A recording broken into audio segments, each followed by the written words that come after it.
In this lesson, we will block in the mech's performance. Let's go ahead and get started by changing the first pose. What we'll do is go ahead and show our control objects. So from the show menu, let's go ahead and turn on NURBS curves. This neutral pose, it's kind of distracting me. Let's say we go ahead and bring in the arms so that this feels more natural. Nice. That's a much better starting point. Alright, so from here, let's say we do this. We'll go ahead and take a look at the animation now. So you can see as the mech comes up, that's much better, right? Now we have to think about the recoil of the platform because that's going to affect the recoil of our mech. So let's go ahead and work on adding some movement like that.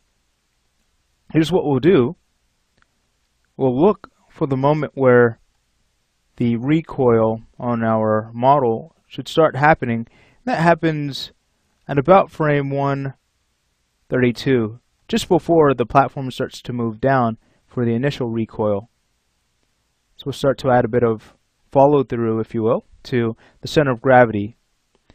So on frame 132, we'll go ahead and press the S key here, and that's going to save a key on all animated channels. And that's because of the set key settings. If we were to go to animate and go to our option box, you can see we're setting keys on everything at that point, on all animated channels. So now it's time to add a little bit of follow through. Let's go ahead and get to it. So as the platform starts to move down, we'll want the mech to move up just slightly. So let's have that happen a few frames after on 135. We'll go ahead and bring them up just a bit. We want to be really careful and make sure that the knees do not lock up because then that'll look really poppy. You can see how they pop now. So you have to be very careful and make sure that doesn't happen. So this change is going to be very slight, but it'll still be noticeable.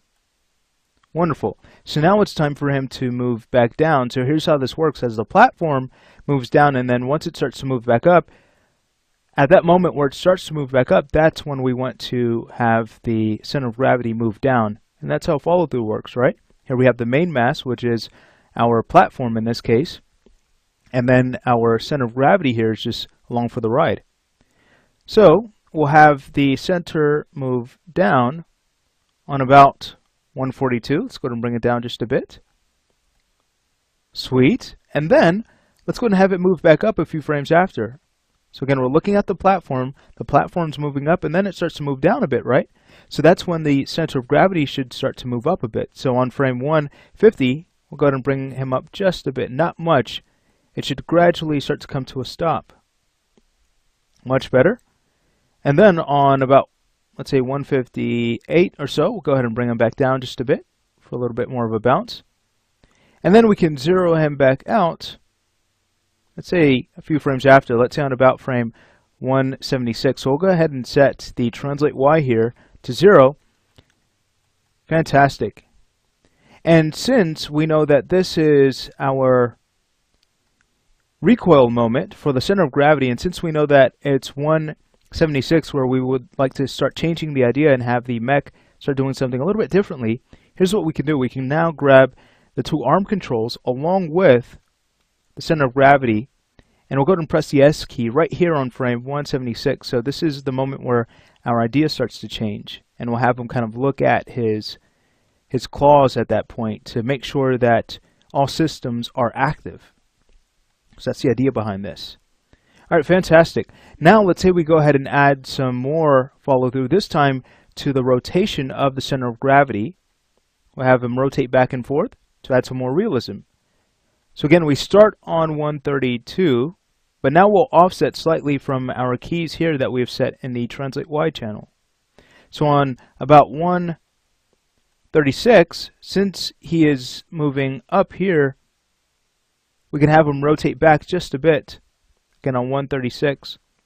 And if you need to, you could always right click, and you can go down to display key ticks. It's getting cut off in the video, but it's right underneath playback speed, and you can choose from channel box. Now when you highlight channels, these are the only keys you see. So I find that to be super helpful too, just to make sure that I'm keeping track of the keys that I'm setting. I'll go ahead and set it right back to active though, again, so that's display key ticks active, so we can keep track of the keys that we offset. So we rotate him back, and now let's go ahead and rotate him forward just a bit. So we'll have that happen on about 147. Again, just creating a bit of an offset here. Fantastic. This is going to look great. All right, let's go ahead and continue. So we'll create another offset. Since we had him rotate forward on 147, let's say we go to about 157, 10 frames after, and we'll go ahead and rotate him back just slightly. Again, it should gradually come to a stop. All right, just about finished. Again, about 10 frames after, let's say 167, we'll go ahead and rotate him forward just a bit. Great, and then he'll go back to 0 on 176. So here's what we end up with. If we were to go ahead and hide our curves, so I like to do that to really get into the scene. I'll also go in and hide cameras so that our orthographic cameras do not get in the way.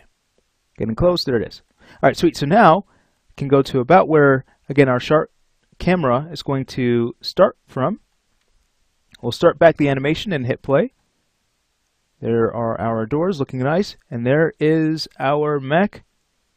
And take a look at that really cool follow-through that we've animated. Nice.